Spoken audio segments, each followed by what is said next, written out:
two, and you gave different interpretations of the clauses in the Constitution. B, you had budgetary concerns. C, there are complaints that you received from the members of the public. D, there is a work study that was conducted which influenced your decision. Is that the correct summary of your whole presentation? Fairly, yes, because you count the Constitution, in other words, that I was within my constitutional right, and the clauses that is within the legislative framework, and then budgetary constraints, and then complaints not just from the public, where I want just a slight amendment, but also from members of the National Political Killings Task Team internally, not just outside that. And then the work study and implementation thereof. Okay. It's a fair summary. Yes, I just want us to deal with one aspect, the aspect of complaints from members of the public. The evidence that you have attached to your statement is an evidence that relates to complaints that were written by Patricia Mashale and Mary Dihas. Those are the two complainants that we have attached in your statement. Now, you have even went to an extent of attaching Facebook posts that were written by Patricia Mashale. Do you regard the allegations that were made by Patricia Mashale as damning? Were they damning? First, I must correct that I only included those two. I did include that there are other people internal to National Political Killings Task Team. I did indicate that in my main submission, and that I even went on to suggest that they be called in themselves to speak. And I did engage the evidence leader, how it could be done and all of that. And therefore, they are included in the submission. It's not just Patricia Mashale. Yeah, but I'm saying mainly the evidence of Patricia Mashale is dominating, for instance, the Facebook post and so on, and emails that were written by her to your office. And then your question?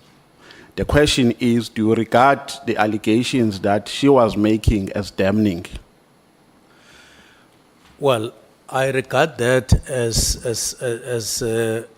something that can't be ignored. That's why I brought it.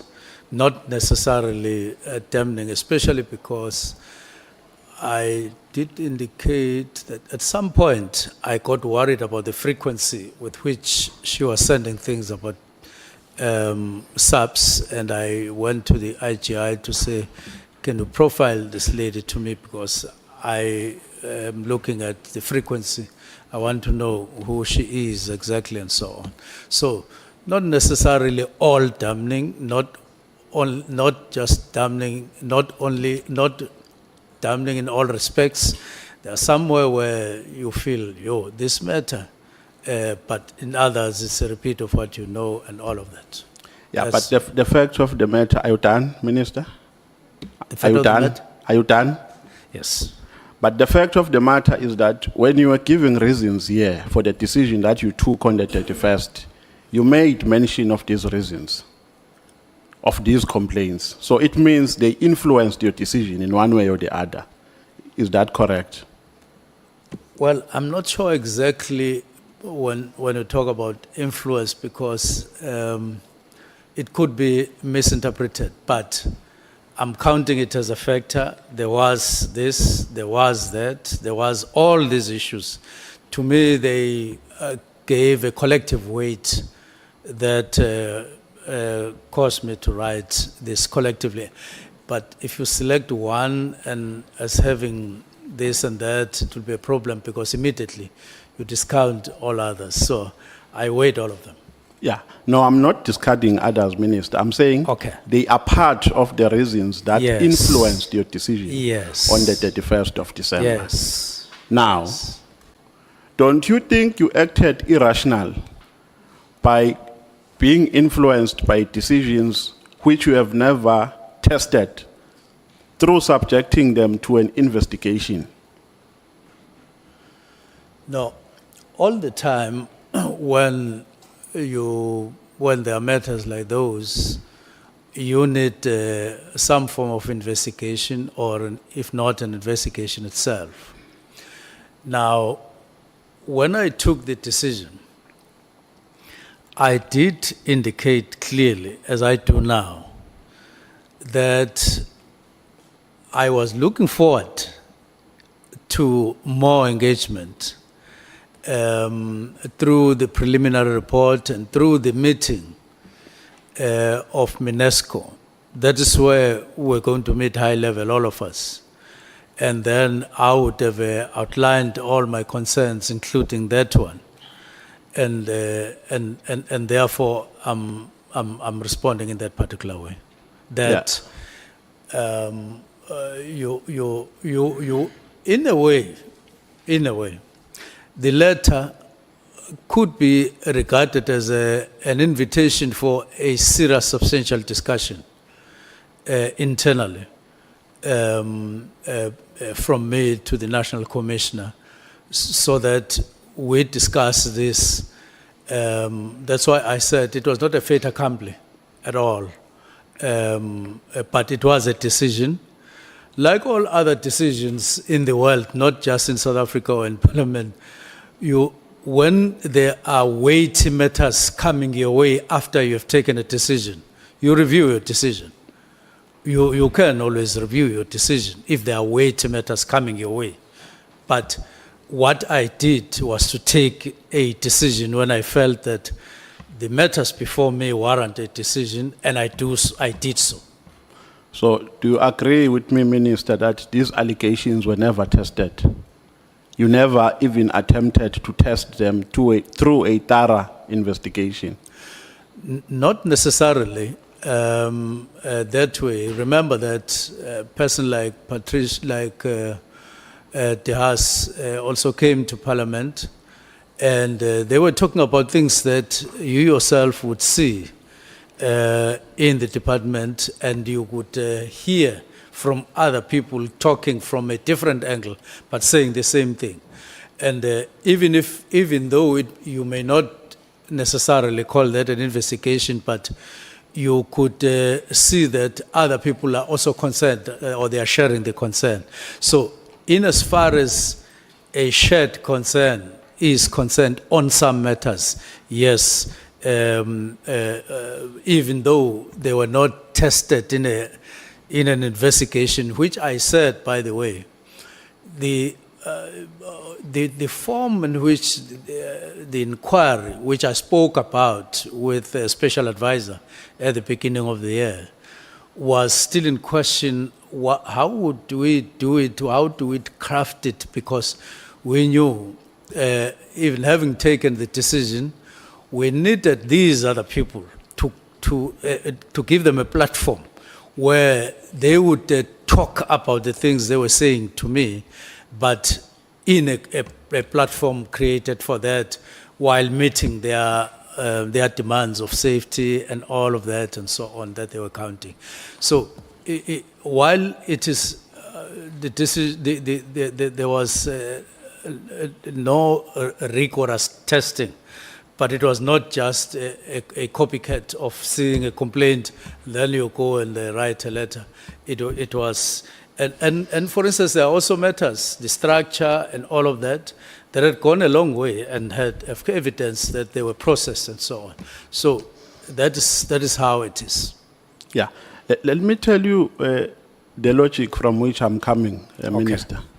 When I say you never tested them, I mean that you just acted upon a belief that they are true. Because you were supposed to say, let me appoint a forensic investigator, like you did. You gave an instruction for a tender of 360 million, that it must be audited, the contract. With regards to this one, which was putting the name of the organization into disrepute, you just acted based on allegations which were written on Facebook. Because partly, I'm saying partly, because you even attached them to your statement to say these are one of the reasons that led to the disbandment.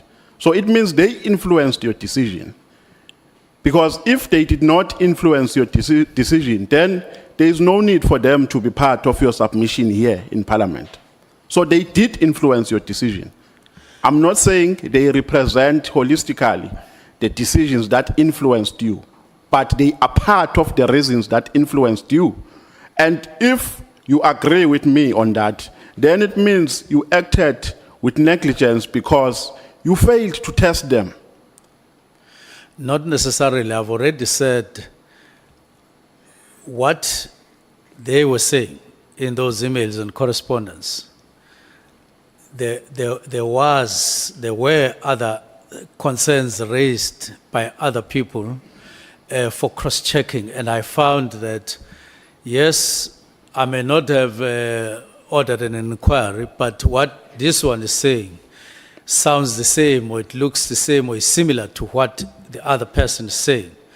And therefore, it is a factor, and I went on.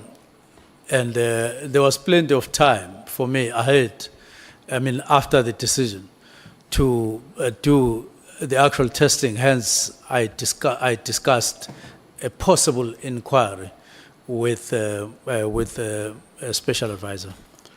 Now, was that approach not improper to disband and later test? Because we are saying here there was plenty of time for you to test them after the decision. Meaning after their irreparable harm was effected by you. Because you took a decision to disband on the basis of these allegations. And you are saying, let me implement a decision on the basis of these allegations and test them later. Is that logical, Minister? No, but remember, I've always said there was a category of people who asked for meetings with me, called me, and so on, outside of Patricia, outside of the House, who raised grave things, and I even categorize those things as of an HR nature within the National Political Task Team, but also of a nature that I felt would be regarded as of disrepute to police general, if not defeating the ends of justice.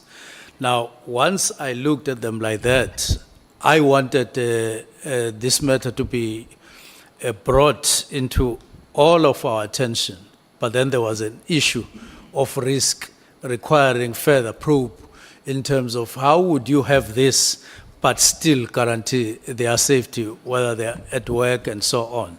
So it was not just a question of reading an email, balancing it with any other, and then writing. There were other matters that I have already indicated. Okay, Minister, let's go to page 9, paragraph 18, where you say, my orientation was extensive and ended only this year. So you are saying that in a context, your extension, it's on paragraph 18, page 9.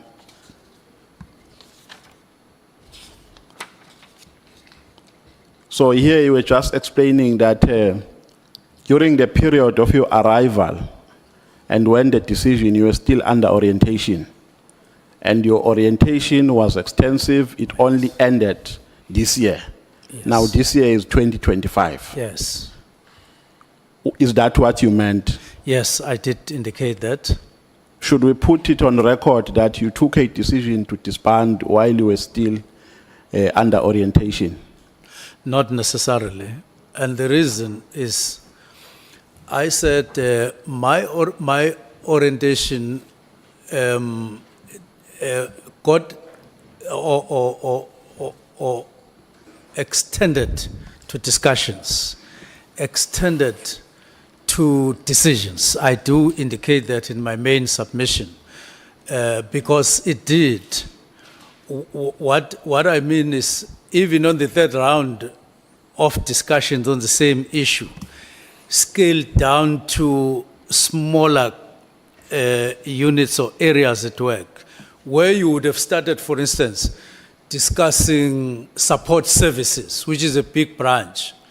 You would, in your second round, take one of the issues that fall within, like the structure, for instance, the organizational structure.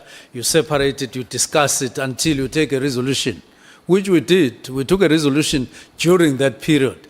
So by the time we reviewed the structure, it wouldn't have been called orientation in the normal sense of the word, because we had understood that the structure of this organization is like this. Now, we took another round to match it with the imperatives of the seventh administration. And to say, if you are structured like this, would you be able to meet the imperatives? And that is what we did. And then we looked also at the budget and so on. So yes, it was loosely spoken about. It was the period, broadly speaking, of orientation, but not necessarily that we were in the mode of orientation in the normal sense of the word. We were discussing and taking decisions. Because this was the 5th month already. So I can't say for 5 months I was just cruising with orientations only. I was at work already, having understood some of the aspects. Now, with regards to the allegations that were raised, because the allegations, insofar as they are concerned, they also implicate some members of the organization. The Facebook post, for instance, of Ms. Mashale, they even speak about an illegal abuse of monies in the secrets account. And they even mention names that they allege to be involved. Did you give those individuals an opportunity to explain, to say, gentlemen, come here are the allegations against you. How do you respond to them? Now, the letter was written on the 31st. These allegations had been going on for some time, and we did talk about them internally, personally with the National Commissioner. And we did talk about Patricia Mashale, to be specific. And he did say, tell me what his take is. And I took it for what he was saying, that she always writes, she always complains, and they have a particular regard on her and so on. So I didn't go on beyond the National Commission to specific people. It was only in January, around the 7th of January, when many allegations of the sale of property that emerged to the public, that I started saying, now, these matters that are emerging now can't just be left without an investigation, a proper investigation. That is when I went to the IGI to say, I've become aware of these allegations about alleged improper procurement of buildings and so on, including this name and that name. So let's do this. Go and investigate, because that's your terrain. And that's exactly what I did. Yeah, but the fact of the matter, Minister, and considering the explanation that you have given here, you took a decision without affording them an opportunity, either through appointing a forensic investigator or an internal investigation or conducting your own assessment. But it never happened. The decision was not necessarily against those people that you see. on Patricia Mashale's allegations, not at all. Until even when I took the decision that would affect some of them, I went to the IGI to say, investigate this and run with it. That's how it actually happened. So it's not like the decision of 31 December affected the people that you are talking about and that are spoken about in Patricia Mashale's letter or allegations, so to speak. Now, when you are responding to Honorable Ngola, I think he was asking you about the constitutionality of your decision. Yes. And you said you acted within Section 207, subsection 2, Yes. which gives you an authority to give a directive, Among others. Yes. amongst others, yes. Yes. Now, there's a difference between making a decision and giving a directive. Do you agree on that? There is I would say, it's part and parcel. You can take a decision to issue a directive. In that way, they are connected. They're not necessarily independent of each other. In this instance, I took a decision to issue a particular directive or particular directives, 3 of them. Yes. And having an authority to give a directive is not open-ended. It must be done within the constitutional order.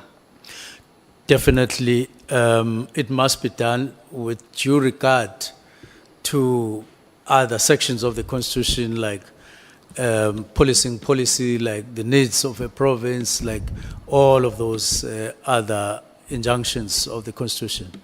Yes. So it doesn't mean that by virtue of having that right, you can do it anyhow. There is a process that you must adhere to in terms of the Constitution. Well, not per se process, but other provisions. For instance, you must also pay due regard to the powers of the National Commissioner. You have to do that. Exactly. Because the Constitution doesn't prescribe the content of your directives, merely says directives. Yeah, the Constitution doesn't prescribe the content, but the Act gives a full meaning of a responsibility of the National Commissioner. Yes. And everything must be done within the legal framework. So it Yes. can't be directives. You can't say, Commissioner, wake up, sleep, go out, come in. It must be within the order of the Constitution. That is my point. Yes, it covers both the minister and the chair, section 24. Yes, you're Okay. right. Section 11, subsection 2D of the SAPS Act provides that the National Commissioner has powers to organize and reorganize the service into various components, units, or groups. I've just taken only that part because it is relevant to what I'm going to ask you. Yes. Is a task team part of a police service? A task team part of police service. Yes. A task team is a part of policing practices. I would put it in my own words like that, so that I'm sure I understand. Yes. I have my own interpretation, but I'm sure we're saying the same thing. Yeah. When you disband the task team, you are reorganizing the police service. That is my understanding. You reorganize the police service, you consider priorities and needs that are prevalent at that time of your decision. Is that correct? When I do what? I'm saying when you disband the task team under normal circumstances, you disband it because you are prioritizing needs and priorities that are prevalent at that time. Do you agree with me? Partly minding that there are task teams that would have been established by a district commissioner or a provincial commissioner or a national commissioner using powers of that they have, but in the form of the National Political Killings Task Team, it came into existence via an intervention of the president and directed to the IMC, and then it came into being. And if you did so, it's not entirely like an internal, like for instance, the task team of 2016 to 18.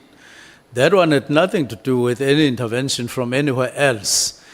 Those ones were internal. Even 2014 to 16, that task team was internal.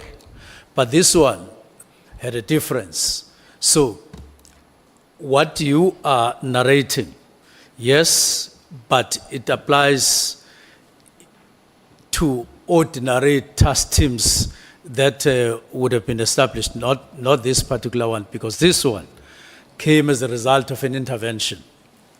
But this task team, Minister, was established in accordance with the needs of KZN. Yes. Because political killings were prevalent in KZN, were rife in KZN.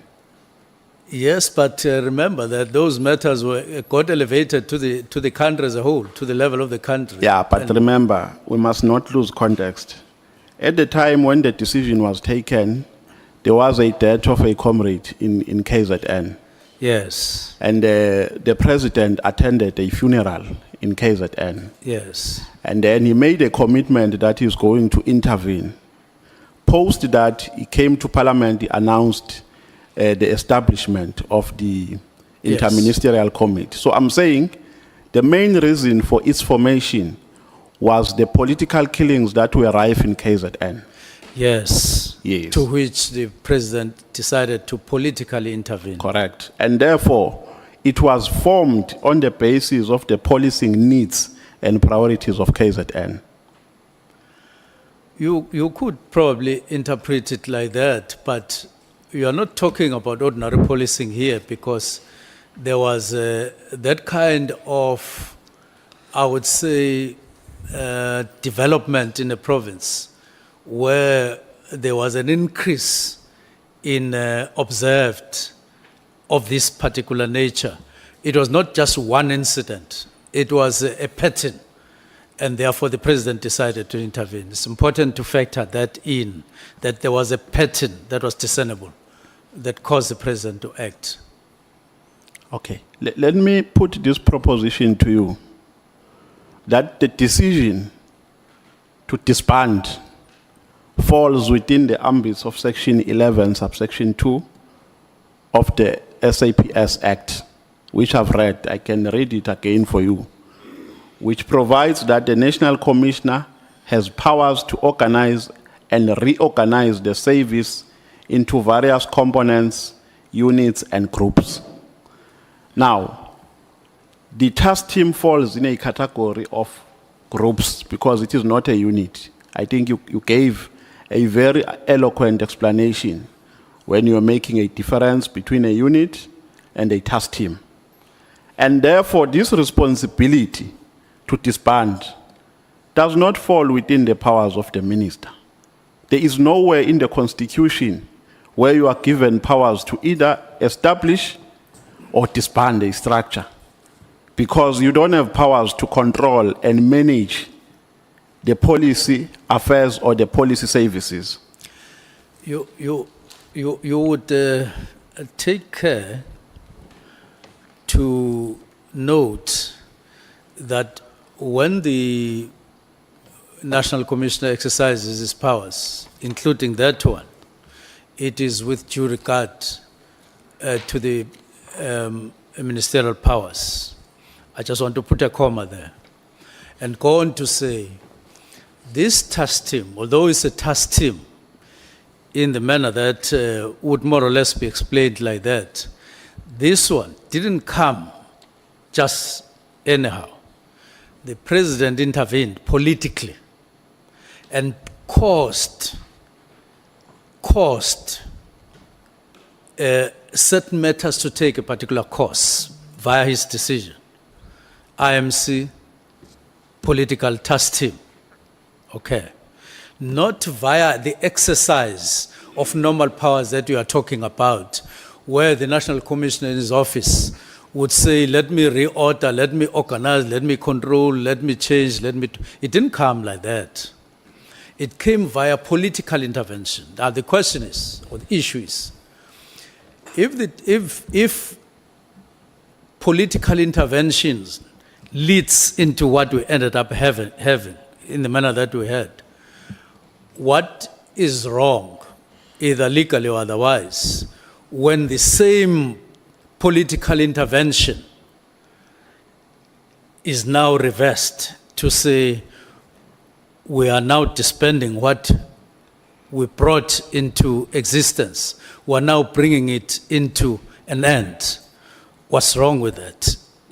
So my reasoning is that if you created an entity or a structure like that, political, it's different from a structure that emanated from within the office of the National Commissioner. You couldn't come as minister and say, you could discuss it, you could engage, but you couldn't just say, I am now using my powers, a directive to remove that because it was not created in this manner. It is unique.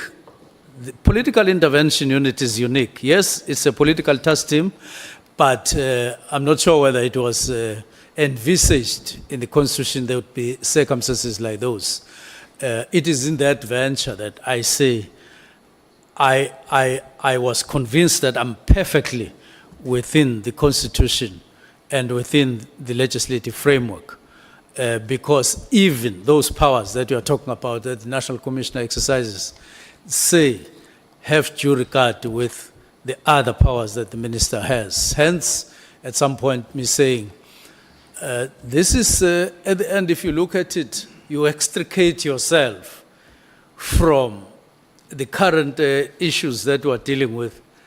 The relationship between the minister, the executive authority, and the managerial authority is two sides of the same coin. Yeah, but there's a difference, Minister, and I'm about to conclude this aspect because seemingly we're not agreeing. There is a difference between giving a directive and taking a decision on behalf of a person who has the authority to manage and control. Giving a directive doesn't mean that you can do or you can encroach powers of a person who has a statutory responsibility to manage and control. There's a difference between the two. A directive can say, make these considerations, I've made these observations. Since you have a power to control and manage, make these considerations and take a decision. But to go to an extent of signing, of writing a letter and take a decision on behalf of the National Commissioner, while he's not even there, he's on leave. To sign, I think, according to me, was extreme. You went to the extreme by signing a letter that disbands. It was going to be understandable if maybe you called the National Commissioner or you wrote a letter to him advising him that there are these concerns that you have as a minister. He must attend to them or even advise that maybe we must consider disbanding this structure because of these reasons. But so you gave yourself powers you don't have by signing a letter that communicates a disbandment.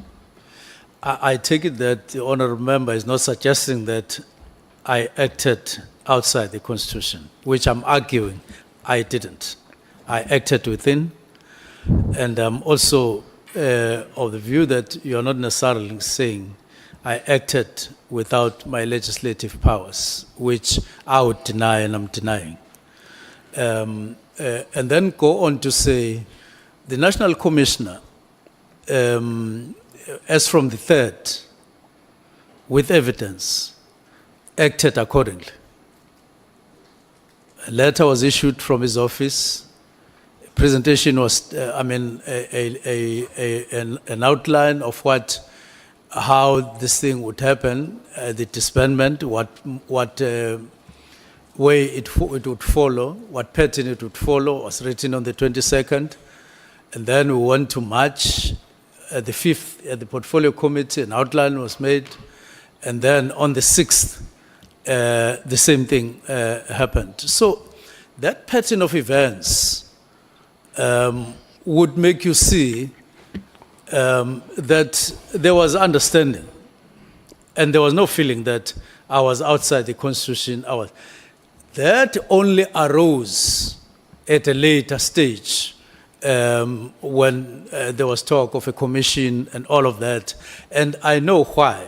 And I did indicate that there was only one official, honorable member, that took exception to the dissolution. It was General Mkhwana's, right from the beginning on the 2nd. Only him. Not any other provincial commissioner, not the national commissioner, not anyone else. It was him. It is him who come with words like, was this fight back? Is the minister clean?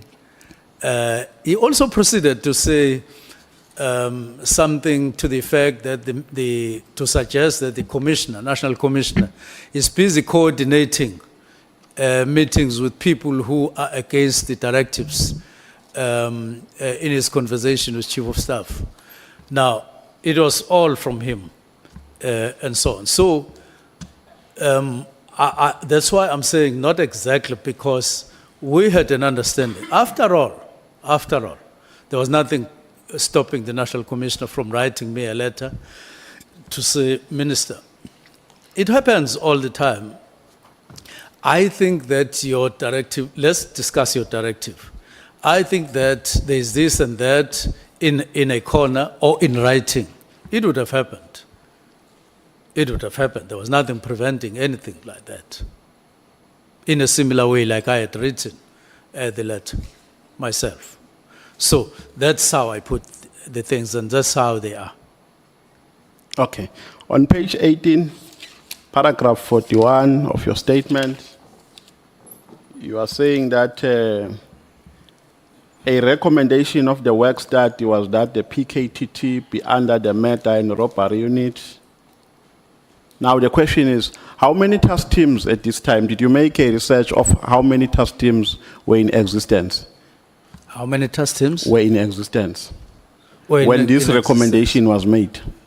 Yes, there were quite a number of them, but which were in one form or the other. But the main thing was that, or the characterization was that they were not integrated. And that's why the work study recommended, among other things, that they should be coordinated under or in a particular way. And then that work study was accepted.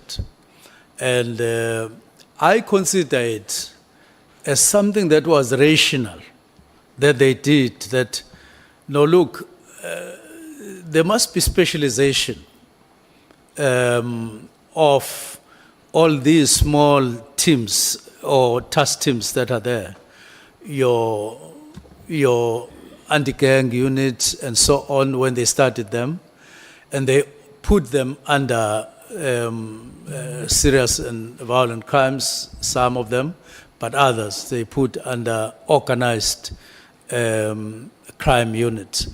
Now that integration would then cause one commander for each, who would then have sub-teams under him, other legs, other smaller legs. And that would give rise to a better coordination, in my view. And hence, the work study was adopted, and it was then implemented, although very slowly. And in 2024, we find it there. in one way or the other, in one form or the other, and then we move on with it. So it was put like that, and yes, there were others, but they were then reconfigured as per work study recommendations. So since this recommendation was made, how many task teams have been dissolved? Well, I don't have it in front of me, but it was in the, as evidence leader indicated, one of the days to say there were this and this and this, and I said yes, there were those task teams, and then they were integrated into, including anti-gang units, and there are even extortions in the new, in the what was new organogram. And yes, they were put. So each one of them has their own leaders, but under one commander of the whole of those sub units that were but I'm talking about the disbandment, Minister. Yes. How many were disbanded after the decision, after this recommendation was made? How many task teams were disbanded? Well, the question that you asked earlier to say how many were there before, Yes. and how many did the study recommend that they should be integrated, it refers to a specific list. So it means all those in that list, they were then integrated as per the recommendation of the work study, but I can't just say them out of hand. Did you write a disbandment letter for them? Pardon? Did you write a disbandment letter for those that were also part of the list? Like you did for the PKTT. Is there any letter that you wrote disbanding the other task teams? Not necessarily, because they were not the subject of what we needed to do. Remember, here, we were optimizing, we were wanting to ensure that we meet the obligations that we have. And there was an instrument that was already in place. They had already been integrated, but they were at various levels of being established or formed. And so we were confirming or endorsing that. It was not about looking at this team, disband it, looking at this team, and so on. But this one was unfocused at one point, just like the police inspectorate was at focus in one of our discussions. And we say, no, look, let's look at this one. And we agreed to look at it. And then we're now looking at this one. And we decided that and look, it was not for the first time. I'm not the first person to mention disbandment of the political task team. The very beginning, it was temporal. It was never to be permanent.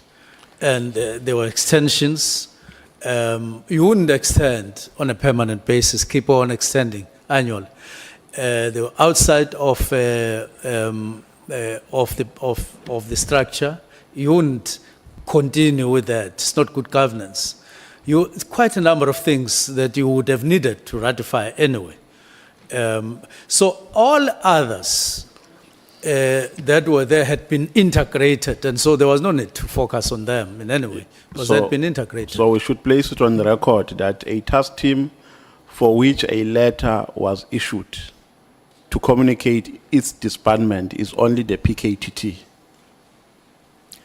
Not necessarily, because I'm explaining that others had already been integrated. Yes. Those that were recommended by the work study. Yeah. And there were still, some of them were still in the process. But in terms of the letter, it was the National Political Task Team that had to be disbanded, and I've stated reasons that wouldn't apply to others because they were no longer there.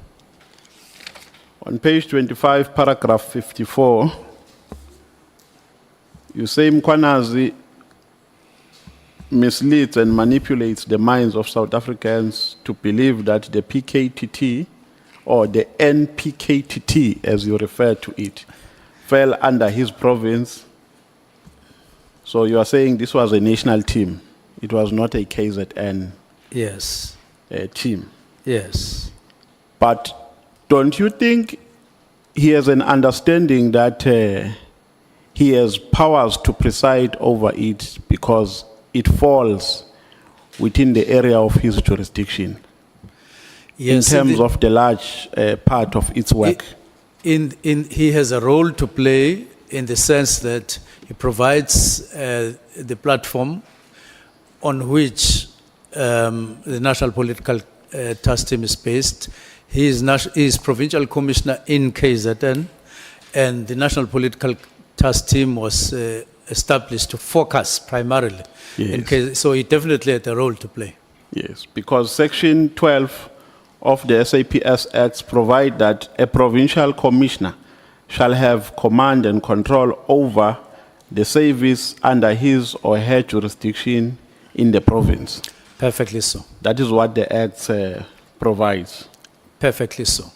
But the National Political Killing Task Team, when it got established, there was a particular person who was its commander and others below them.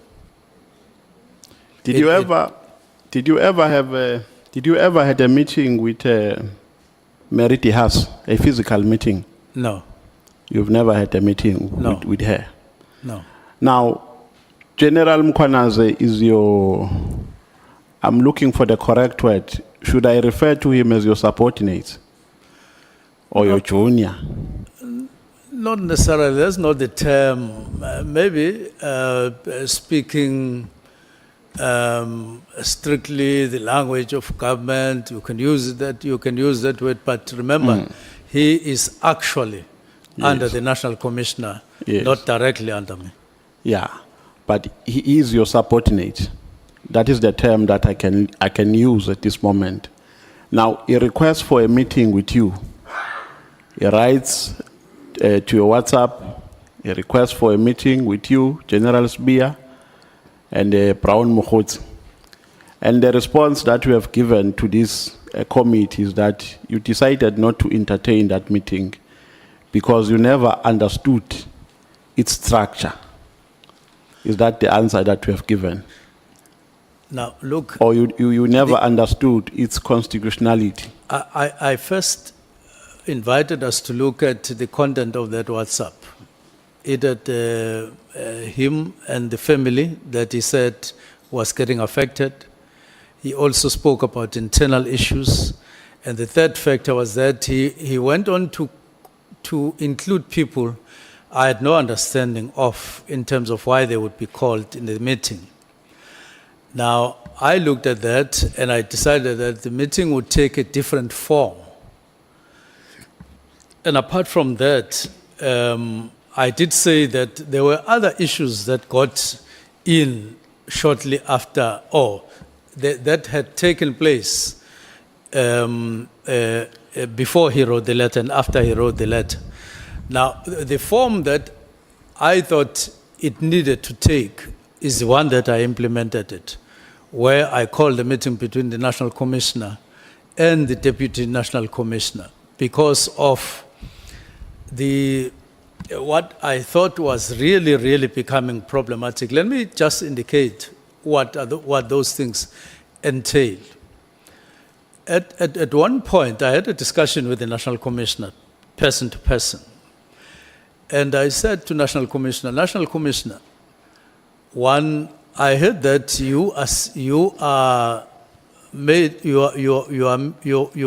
understood to have raised your concern with the special advisor that myself as minister, I sat with General Libya of the Hawks and the special advisor discussing who would take over after National Commissioner. And I said to the National Commissioner, not on earth, such a meeting never took place where the three of us met and discussed you. It never happened. And again, I expressed confidence in working with him. That was the third element that we discussed there. But in another meeting, in another meeting where National Commissioner was with the head of crime intelligence.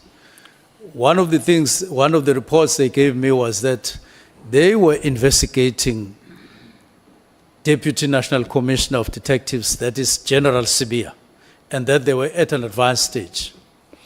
And I said to National Commissioner and Head of Crime Intelligence, if General Sibia has done anything unlawful, go on with the investigation, you have my support. You have my support. And I repeat, you have my support. That's what I said. Because they were just taking me into confidence. So in that particular context, this matter of an impression that got created of a special relationship of sorts between me and Spear, I don't know where it came from. Now, when then General Mkhonto wrote me a letter, I was on the other hand getting concerned about what was happening between the National Commissioner and the Deputy National Commissioner, and said, maybe even before I call it a bigger group, let me call these two, because they are heart and soul of SAPS at the higher level. Then thereafter, it was Sibia and General Mkhonto. And then I invited the National Commissioner because I wanted him to be present to understand what was being discussed. That's why, among other things, I was quite surprised when General Mkhonto said this was a meeting between a police officer and a criminal or something, because he had included Spear in his own meeting, the same Spear that I called. So I was left wondering in that WhatsApp, but in a different form. And I was thinking after that meeting that maybe Spear seems to be a common denominator here. I would need to call a meeting between him and General Khumalo as well, because the air between them was actually not. So once you have dealt with that, then you can see other matters. So it wasn't a straightforward letter that said, Minister, please can we meet to discuss a National Political Killings Task Team, as it were. Okay, second last question. I'm running out of time. When was the work study signed? The work study that made a recommendation that there must be a unit, there must be a murder and robbery unit. When was it signed? I'm asking because there is somewhere in your statement where you say it was signed by General Stolle, and later you say it was signed by General Masemula on the 5th of June 2025. So when was it exactly signed? Yeah, General Masemula signed a new one arising from our reconfiguration of the organizational structure, which we started last year. And we concluded that, it was concluded earlier this year, and he signed it. But there had been another one for another term earlier, by Sithole earlier in 2019. So it is the new one that influenced your reason, right? Yes, Honorable Member. Not the old one. Yes, because I had come and said there are new imperatives. They may demand a different structure. And let's look at that. And we started looking at it. And that's where all of this, and remember, I did indicate that we even divided Vispol into a separate division, which has now been done. And we removed also the inspectorate. So a number of things happened which had not been in the structure of 2019 to 24 that got introduced anew in the new one. Which Following your response, the assumption is that the new one can only come into operation after it has been signed by the National Commissioner, correct? Yes, because it went to negotiations with unions and all of that. That's why it sort of delayed January, February, March, April, and so on. I went to the extent of engaging unions myself to say, please can you help us? We are in a hurry to implement the structure because we want to use it to fight crime out there because we are under serious pressure to fight crime. No one is really recognizing that we are serious about fighting crime because it is rampant and I'm concerned about it. So if it's unsigned, it has no binding effect. It's not operational. The answer is? If it's unsigned, it's not operational. At the moment. I'm saying if it is unsigned, it can never be operational. It can be. It can never have a binding effect. It gets operational once you sign it. So it was signed on it was signed in June, on the 5th, in terms of what we have written here. But the decision was taken on the 31st. So it means the decision was taken prior to implementing this study, We had already. this work study. By end of the year, we had already agreed, and I was anticipating. In fact, when I went to the meeting with National Commissioner and deputies and provincial commissioners on the 22nd of May, I already had in mind that we have decided on this structure. And when we count our concerns on those crimes, categories of crime, I knew that we already have an instrument at hand, just subject to ratification by unions and so on. So it was in anticipation, and I was conscious of it. But it was not operational at that time. It was not When the yet. decision was taken. Well, not When you took the decision on the not 31st really, of December. not really entirely, because murder and robbery was there. The implementation structure had been discussed and decided on in May 2024 already, or March 2024. So it was a delayed structure which was there, but the new one had not become operational. They were still waiting, and so on.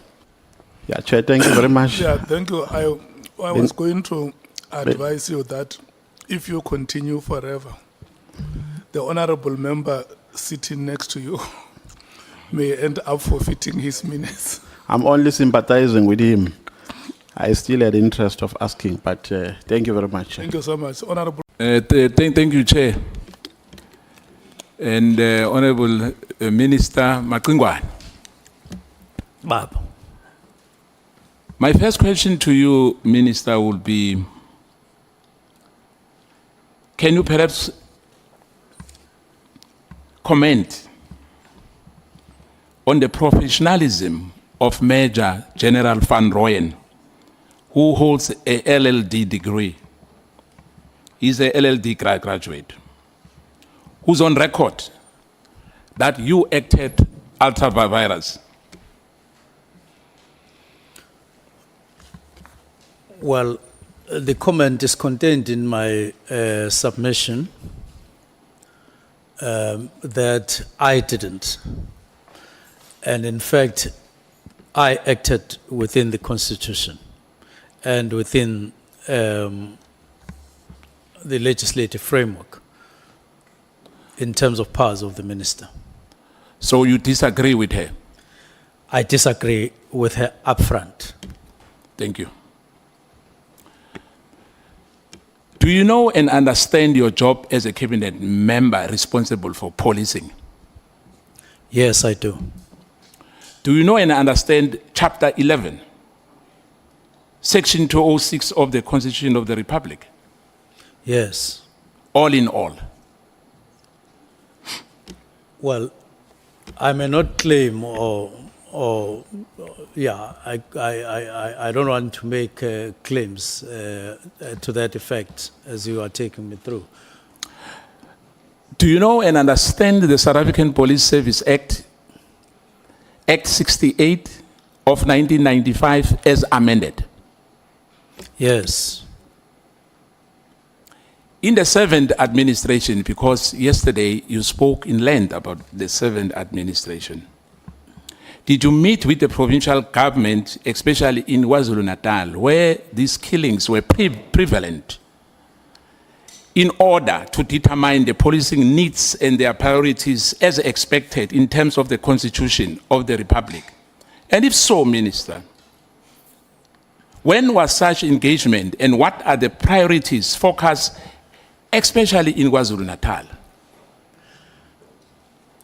On the date on which I wrote the letter, the 31st, I had not met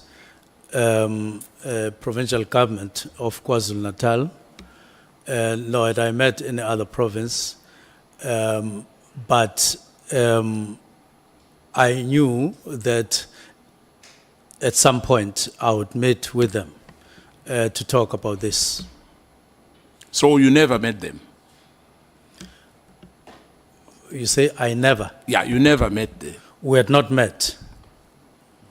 But you were able to disband that task team? Yes, I was able to disband the task team because it didn't necessarily, because that's the impression that I want to remove, that it meant stopping policing in KZN. This was a team belonging to, at a national level, operating there, and I would engage with them at a later stage. But I had not met with them when I wrote the letter. But do you understand that by doing so, you have violated the Constitution? By dissolving the team, a team? No, without consulting them. Not necessarily. So you disagree completely as well with that? That we are within the framework of the Constitution? Yes. You are within the rights of the Constitution to do that without any consultation? Yes, because it was not alpha and omega, Now, that decision. Now, Minister, It was the means- beginning of a process. Yeah, remember, Minister, that the interministerial team did not only comprise of the Minister of Police. There were other ministers involved. Do you agree on that? There were other, you mean in the interministerial? Yes. Yes. Now, you never consulted them when you wrote that letter? In the IMC, and it was no longer there when I came in the 7th administration. Now, in other words, because they were not there when you came in, the question now, which would be very interesting to understand, does the Republic of South Africa have a national policing policy as envisaged in Section 2061 of the Constitution of the Republic?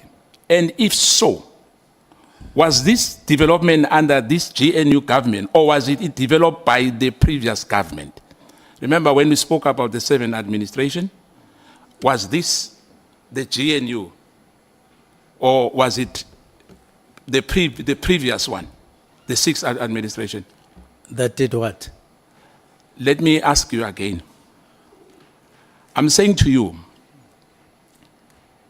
the Republic of South Africa have a national policing policy as envisaged in Section 2061 of the Constitution of the Republic.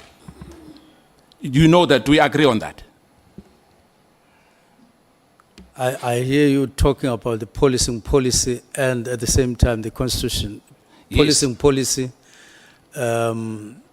is the one that we developed after I got appointed and finalized. Let me make things Based simple on for you. Based on the powers of the minister as indicated in the Constitution. Jama-ke, akhe ngibeke ngesintu. Ake ngithi kuwe, ipolicy esikhuluma ngayo le yenziwa umbuso loya we-6th administration noma yenziwe umbuso lo we-GNU na iplan le? Oh, you mean the policing policy, the new one that we have adopted? Is that your question? Exactly my question. We engaged on that, the policing policy, after we got appointed, up to adoption, up to finalization. Minister, since you arrived at the office as a Minister of Police, did you receive any handover briefing or a report from General Cele? Yes, I did. If so, can we get a copy of that? Pardon? Can we get a copy of that? Yes, you can get a copy thereof. What is your understanding of the role of the Minister of Police as per Section 206 of the Constitution? Why I'm asking this again to you, Minister? Does this role include getting involved in development of organizational structures and the establishment of units and teams within SAPS? Because yesterday you spoke about a lot of, the issue of the organogram. Are you allowed to do that, Minister? Yes, that is part of the policing policy. That is part of the directives. That's part. Let me just say that's part of the exercise of the powers of the minister in terms of the constitution. So the National Commissioner has nothing to do with that. It's your prerogative. No, he does in terms of the constitution. It's clearly indicated. Does this information note, Minister, which makes recommendations about the review of detective services, constitute a work study document as per organizational development standard? Can you come again with the question? Remember, I said you were very passionate about the organogram. Yes. Now here's my question. Does this informative note, which makes recommendations about the review of detective service, constitute a work study document as per organizational development standard? Well, the information note would point to that work study that I spoke about of 2019 and the document of implementation in 2024. So that is what the information note would point to, pointing to the work study, not the note itself, but the work study itself. If I may ask you, Minister, will the head of the organizational development, Major General Nzima, confirm what we are telling us yet? Yes, he would confirm because he signed in some of these documents as processes were initiated and finalized. When you say some, you might not have signed them. Well, I wouldn't know any other, but those that concerned the organizational structure, the development of the work study up to signing, he was, and going on to implementation stage, he was involved,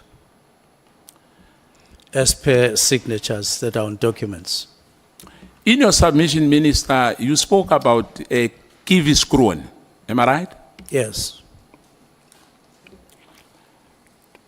Can you confirm who convened that meeting on the 24th of November 2024 at Kiviskroon?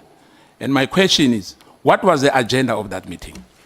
Meeting was convened by myself and the President, where the Deputy Ministers, National Commissioner, Deputy Commissioner, Deputy National Commissioners, and Provincial Commissioners. I don't have the agenda of hand here, but the purpose for that meeting, among other things, was to discuss issues that I felt were of deep concern to me, namely murder rate, to proliferation of firearms, and then the drugs all over the country, and concerns around GPV and F. And those are the matters that are outlined to leadership of police on that day. So that was the agenda? I suppose, even though I don't have the copy with me, but I think we also included a presentation by Advocate Bikoli, but I don't have the agenda. Now, but we can get the minutes of that meeting. Pardon? We can get the minutes of that meeting. Yes. Because remember... And the agenda. Yeah, because we are under oath, Minister. Don't forget that. I must ask you again about that particular meeting, whereby you discuss your plan to close the PKTT and the feeling of a post of crime intelligence and border security. Was that discussed in that meeting? Was that? Was that discussed in that meeting? The feeling of post of crime intelligence No. and the border? It was not discussed? No, it wasn't. The directives were not part of the agenda on that. It was the concerns around these 4 crimes, the 3 in particular. Because the issue of the intelligent post and the issue of the border, In which the were di- supposed to yes, be in the directives. in the directives. Yes. Is those posts filled now? In other words, is there someone appointed into the post of a DG? If so, what is the name? Post of the DG, Yes. where? Civilian Secretariat. Oh yes, there's DG. I found there. He was there when I came. Mr. Sibui. Yes, Now, he's a doctor, Honorable Sikhosana. yes, Dr. Sibui, yes. Yes. Why did you appoint your legal advisor, Advocate Piccoli, to give presentation on the 24th in that meeting? Now he is not my legal advisor. He's my special advisor. Yeah, yes, your special That's the advisor, first yes. Yes. The second thing is that I had no problem with him giving that. I just asked him, I approached him to give that presentation, firstly because he's an advocate, which is by coincidence that I have a special advisor who is at the same time an advocate and has a long record as a DG of justice in the country at some point. Did you discuss that with Dr. Sibui in these 3 matters of border, security, crime intelligence, and PKTT before signing that disestablishment letter? No, I didn't discuss with Dr. Sibui my directives. But we had meetings where he was present when we were discussing the matters, including border management.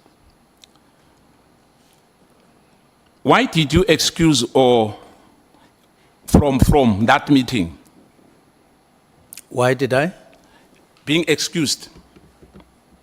Or let me put it this way. Were you chased away out of that meeting? Myself? Yes. No. I was chased in. I was inside. All the Lieutenant General from head office and divisional commissioners attended that meeting, am I right?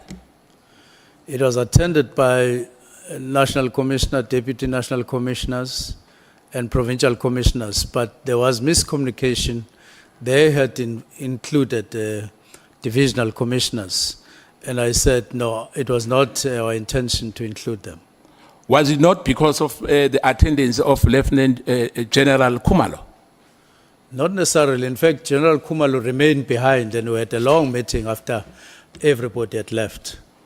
Why you remained behind when you said it was not for divisional commissioners? No, we were going to discuss submissions that were outstanding with him, that had not been signed for a long time because of the problem in Parliament, and we remained behind to discuss those, and I signed others and left others.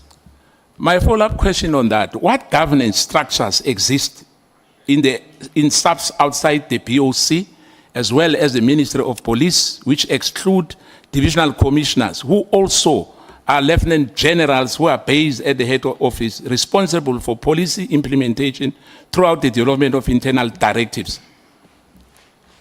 What are the government structures which exclude them? When you say you felt that they're not supposed to be part of that meeting? When I said they shouldn't be part of them.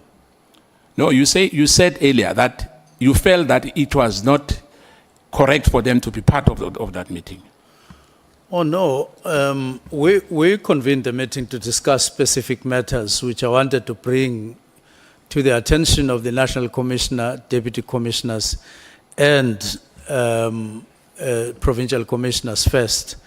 And they would then process matters involving divisional commissioners and other relevant structures.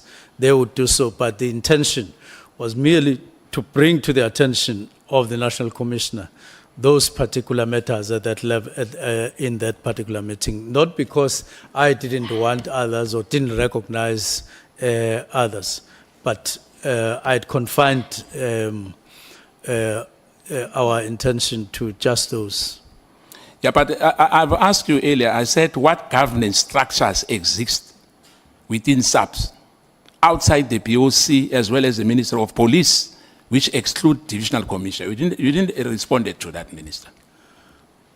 Do we have anything outside that ambit? Well, there would be forums, because your question is quite open. There would be forums at different levels in provinces that you convene. There would be provincial provincial forums that you would convene outside that, but I don't regard them as definable as outside necessarily. We have met, and our meetings in provinces has taken different forms at different stages.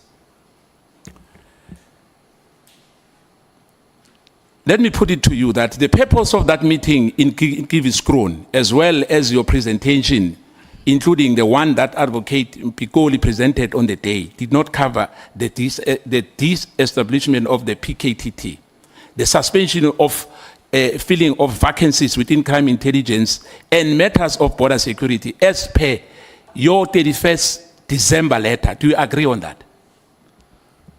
That meeting was somehow a precursor of the 31st. Is that what you're asking? Yes. Not necessarily. They were not linked. The meeting at Kiviskron was to register and discuss the concerns on the rate of murder, on the escalation of, or on the proliferation of firearms and drugs. And remember, up to that time, I had never had time to deal with these matters in depth. And I was then wanting the generals to share the concern that I had, as they did afterwards, one by one. And it was leading to other things. Not at that time, I didn't even have a thought about disbandment in any way. But it was at that time to focus us on the rate of murder, which was a concern shared by everybody in the country. And I wanted us to stop a little bit and think what it means when we have that kind of murder rate, including on scaring investment or potential investments in the country, and even picked up by Cabinet that crime in South Africa is quite high and it's very concerning. And therefore, I wanted us to find time and deepen our understanding on this matter. So it had nothing to do with what you are saying, Honorable Member. On contrary, Minister, the letter was influenced by someone for other motive, hence the rush to write and dispatch it on the 31st after 5 p.m., where there's nobody at the office, at the national office. There was no one. You can comment if you want on this remark. But to me, it means one day the minister can wake up and write a letter and disband anything he wants and say he's acting within his right. The Constitution allows him, if you can do that without any consultation whatsoever. No, I have demonstrated that the matters raised in the directives were not necessarily new matters. They are matters that had been under discussion for a long time within the department and in various platforms at different occasions. They were not new at all. What was new was actually putting them in a form of a directive, as I did. But the issues themselves and concerns around those issues was old as you and I are, if not even older. For instance, where I included border management, that matter has been around for a long time and it's still there, and people are still being killed. You know that even recently, no less than, I would say, 5 people in a week got murdered around Manguzi and so on. So it's an ongoing matter that is being raised in various platforms all the time. That I would have needed a particular time and I need a particular table and a particular, I would contest that. But I would also contest that I simply woke up and started writing.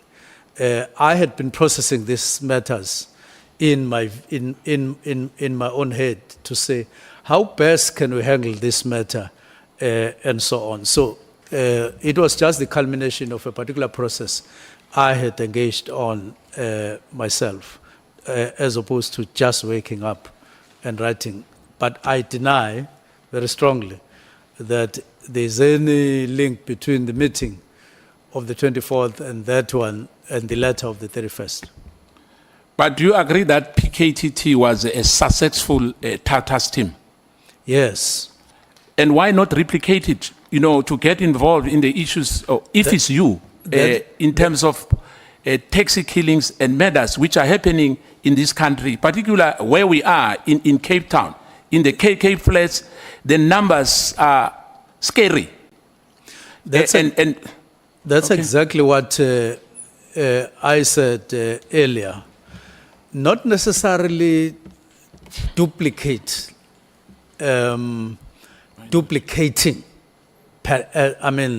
literally. But what I agree on and I see rationality on is the result of the work study in 2019, where you say structure SAPS along these lines after a work study. Remember, the PKTT arose not from a work study, it arose from an intervention by the president. And it was then, discussed, but it worked as one of the factors contributing. But to say you don't have resources to duplicate that, you don't have resources unless you do away with, for instance, the 2 units, the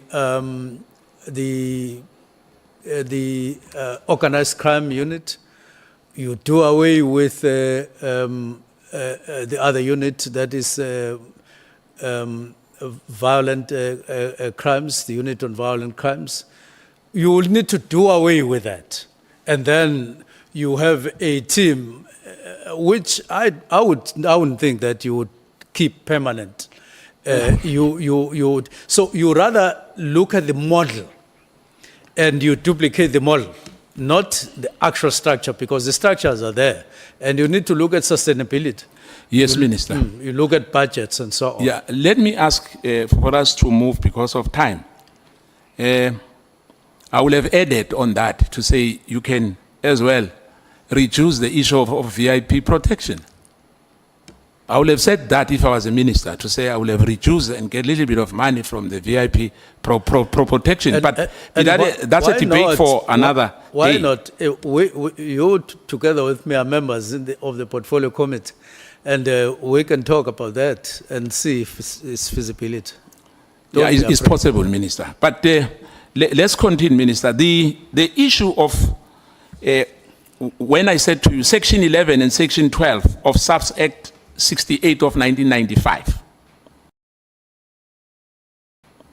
This above section gives powers to both the national commissioner and provisional commissioners, including to organize or reorganize the service at national level into various components and units or groups. Do you agree on that? Not you.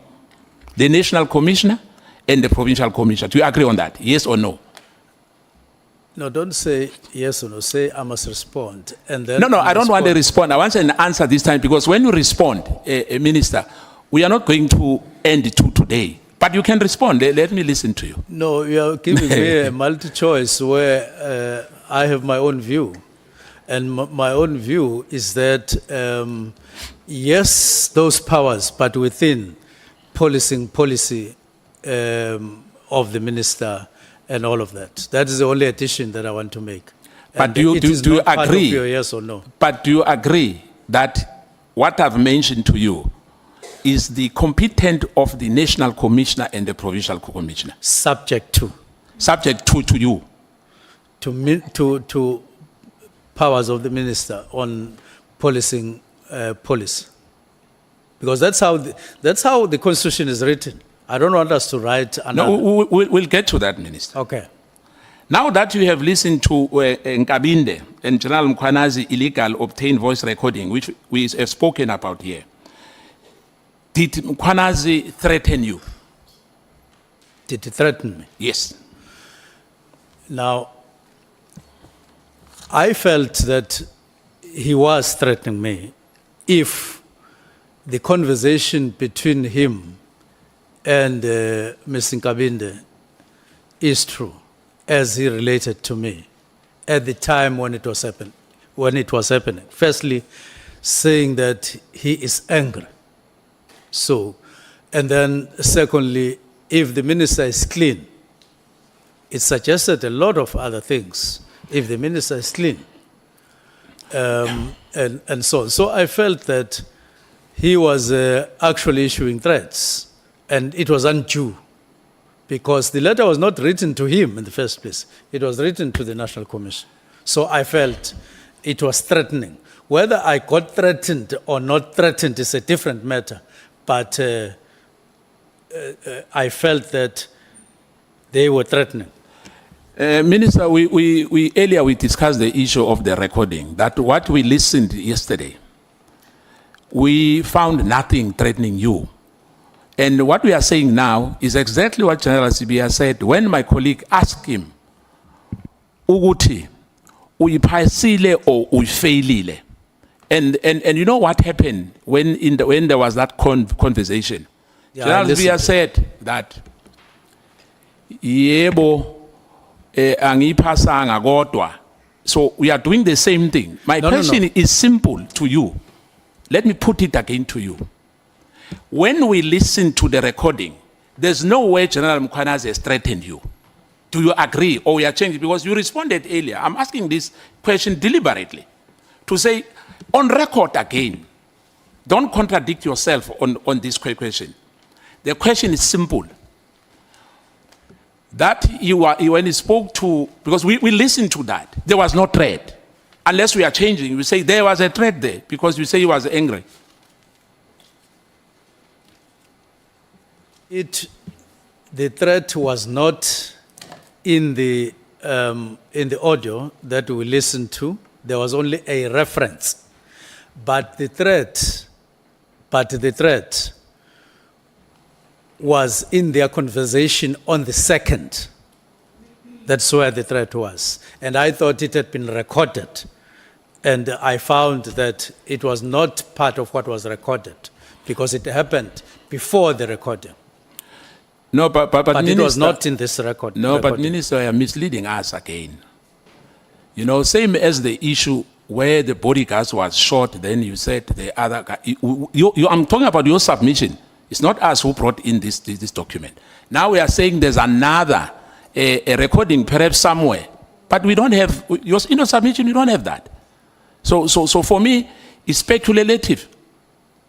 You know, for me, it doesn't hold water where we are because we don't have that. But for the sake of progress, let's come to the issue of crime intelligence and the Inspector General of Intelligence. Let's not debate that matter. We have ruled on it. Thank you, Chair. At least you must help the minister there because really, yeah. But let's come to crime intelligence and the Inspector General of Intelligence, investigating directorate against corruption and independent police investigating directorate. Do you know and understand the role of crime intelligence in terms of profiling people?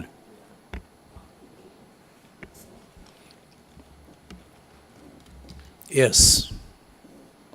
Do you know and understand the role of Inspector General of Intelligence, IGI? Yes. Do you know and understand the purpose and functions of IDEC? Yes. Are you aware that General Mkhwanazi spoke here about the rogue? Some of the people at IDEC are rogue. Do you agree or you disagree with that? Well, I don't know anything about that, but I heard him. What I'm saying, it was for the first time. You were hearing it for the first time here. That there are people who are rogue, there are people who are not Who are rogue. harassing, yes, who are harassing people, who are Yes. arresting, who are like you, they say they'll arrest you as well, yes. I was hearing that for the first time. I had not heard it before. So there's no any correspondent to your office, to the chief of staff or to the national commissioner, which was discussed about the issues of IDEC Not that I can recall. at all. Not that I can recall. Thank you. Do you know and understand the role and the purpose of IPED? Yes. Who do they report to? IPED. I'd report to NPA, to the director of public prosecutions national. Yeah. If so, why didn't you refer Patricia Mashale matter to crime intelligence instead of IGI? The Patricia matter, which he wrote a letter. We have your submission Well- here. well- Yes. On various occasions when Patricia would write whatever she writes on whatever platform, she included intelligence most of the time. This about intelligence, that about intelligence. And I thought it fit that I should ask the person who is Inspector General on intelligence to look into the matter. But earlier, Minister, you said when I asked you that, do you understand the role of crime intelligence? You said yes. And I asked you about the role of the Inspector General. You say yes. Yes. But you took the matter of Patricia Dilil to a wrong agent. Not Patricia Delil, Honorable Member. I mean, Patricia Mashale. May you please correct it. Not really. And apologize to... Patricia Mashale. Not really, Honorable Honorable Member. Skhosana, may you please apologize to... Yeah, no, I apologize for mentioning Patricia Dilil. It's Patricia Mashale. No, not really, Honorable Member. On a serious note, Sikhosana, I saw nothing wrong in saying to the Inspector General of Intelligence, can you look at this person because she often writes on matters of intelligence. I just want to know who she is because I'd never come across her and so on. I needed to know. And he didn't say it doesn't fall within my scope or whatever. He did what I requested him to do. Yeah, but as I said, it doesn't matter, Minister, even if he has done that. But it was referred to a wrong person. And Patricia Mashile is not an expert of intelligence. Do you agree on that? No. I didn't want the IGI to write on her expertise. I just wanted to know who is this person.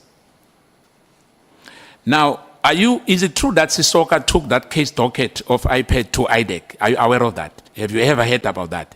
That what happened? Yes, that Sissoka took the case dockets from IPED to IDEC. Are you aware of that case? Patricia Mashale. No, Sissoka. I'm talking about Sissoka now. Soccer matters. Yes. Well, I'm not aware. You're not aware. Yeah, I've never come across anything that I read that pertains to that from her. Let's come to your chief of staff. How long do you know Mr. Nkabinde? I know him from... Just a moment. Are you in the same frequency? No, I am. I'm done. I'm done with that because if he doesn't but answer. You say Sissoka, Yes, I said Sissoka, yes. and then he says soccer matters. No, I didn't say Sissoka matters. I heard you say. Chief of staff, as I ask you about your chief of staff, how long do you know Mr. Nkabinde? I know him from 2017. Is he a member of the African National Congress? Well, I don't know. Are you sure that you don't know about that? I'm sure I don't know, just like I'm not sure whether you're a member of MKP yourself. Oh, okay. So I should not be sure that you are a member of the ANC yourself? Yes, because I haven't shown you my card.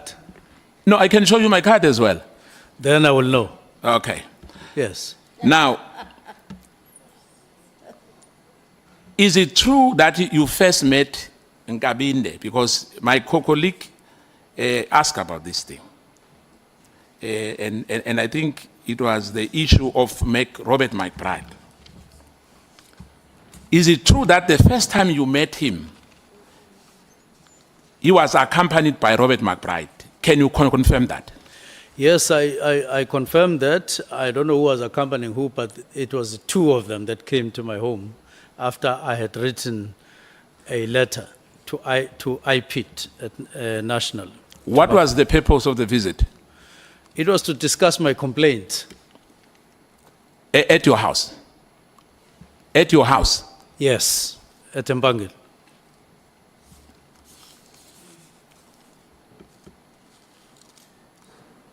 Is it true that you were Here is the implicated letter. in a murder case which involved one of your bodyguards that IPET were investigating? No, IPET was not investigating that matter. You and I would know that they only deal with complaints on police behavior, so they were not investigating that. I had written this letter complaining to them about an investigation that I had picked up were being conducted by the Hawks on a case that had been dealt with over some time and got closed when the provincial director of public prosecution had applied their mind on. Okay. So then I heard that there's an investigation on the same matter taking a different form, I got worried because it would get you worried the way it was put. And therefore, I wrote this letter to say, let's be transparent, let them be transparent. If there's anything, let them put it here, not the way it was happening. Then I wrote the letter, then they came to address the letter. That is how we met. So was that appropriate for them to come to your house, Robert McBride and him? Was that appropriate to discuss that matter with you at your house? Well, in what context are you saying? Was it appropriate? No. I can't answer for you, Minister. I'm just asking, was it appropriate for you to have that matter discussed with you at your house if you were concerned? Because we have institutions when we are not happy, like every citizen, because we are all equal before the law. That if there's a matter that I can really do like what you did. I wrote this letter. They responded and they said, we will meet at your house on such and such a day, such a time. Okay. And it happened. Is it a common practice, Minister, or the job description of the Chief of Staff to get involved in making inputs on departmental matters? Chair. Now, Sorry. I think he's asking a very important question, which I will want to just get a clarity of the minister. Is it a practice that when people have returned to IPET take cars and goes to people's houses that have complained to the IPET? Is that a practice? I'm hearing you saying they said they are coming to your house and all of that. In line with what he said, we're all equal before the law. Is it a practice that when you complain to IPET, they drive to your house to come and ask you about your complaint, or they invite you to the offices to come and take the matters forward, as it were, Minister?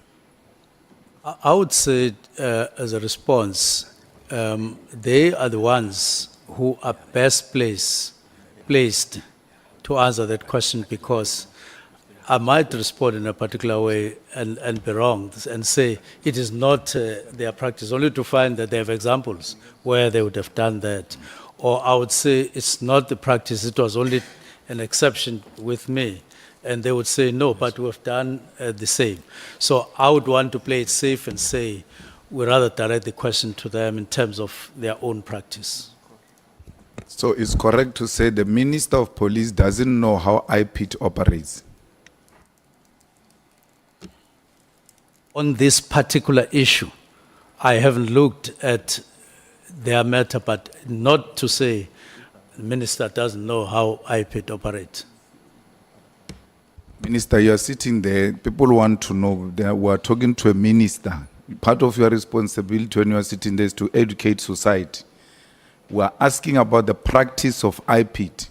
Take the opportunity as a minister of police to educate people about how IPID operate. You can't say it becomes subjective all of a sudden because somehow you're involved. I'm asking about general practice so we can be able to distinguish between what happened to you and what happens to the rest of us. Now, I am saying in response, the best people to answer that question is them. Now, this particular specific matter, because I haven't checked it with them. Thank you so much. We can allocate extra time later if you still want to pursue the matter.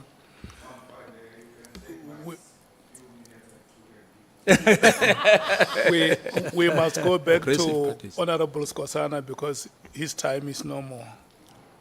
No, not yet. I'm watching the time. I'm watching the time. I know I'm not a timekeeper, but I'm watching. Thank you, Chair. The following up question on that, Minister. Phala Phala was classified,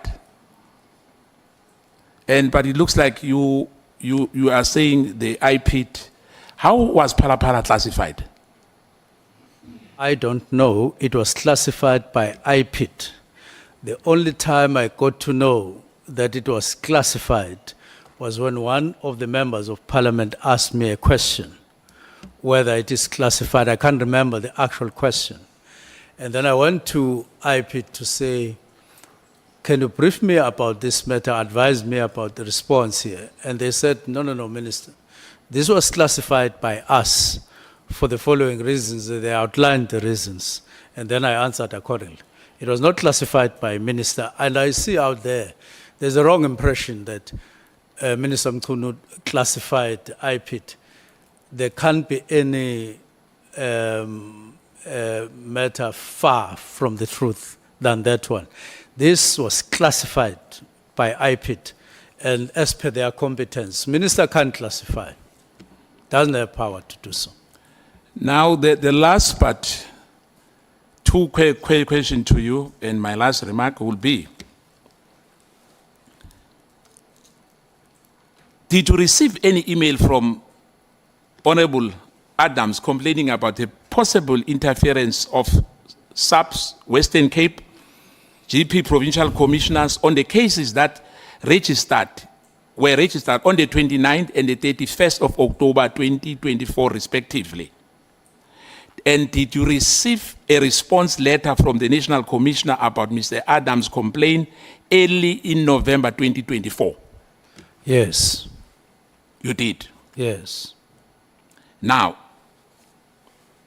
let me put this to you, Minister. That we have interfered with the prescript of the law by getting involved in the structural design of the South African Police Service by undermining 207(2) and 4 of the Constitution and Section 11 and Section 12 of SAPS Act, which empowers both the national and the provincial commissioner to manage and control the police service. Do you agree? I don't agree because... So you see nothing wrong which you have done on this matter? Provided we are one in what you understand me to have done, and I need to explain it. We received, not even myself personally, but it was received by my office through Chief of Staff. And I then said, well, if it's like that, send, which we normally do, send that letter to National Commissioner. And he sent the letter to the National Commissioner who responded. But then there was another letter which was expressing his frustration, if I could call it that, about some matters he had complained about. and wanting somebody else to look at his matters, and that letter was sent to IDAC. That's the only thing that happened. My last one, Chair, is that what you told us earlier. You said that Mkhwana's WhatsApp request is not part of the SAPS governance structure.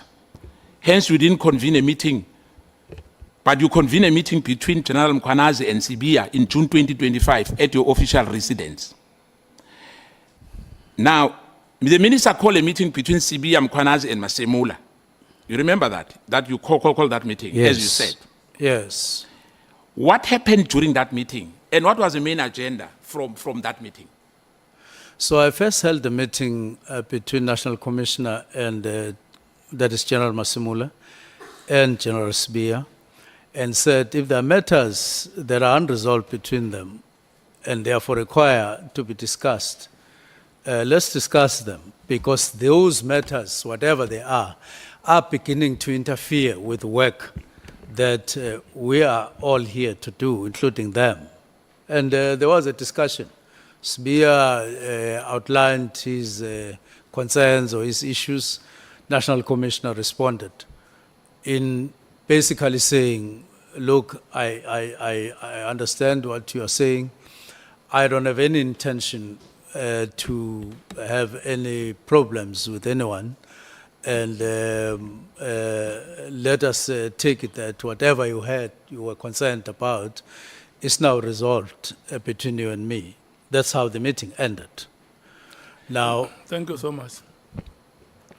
We will come back at 16 hours. 16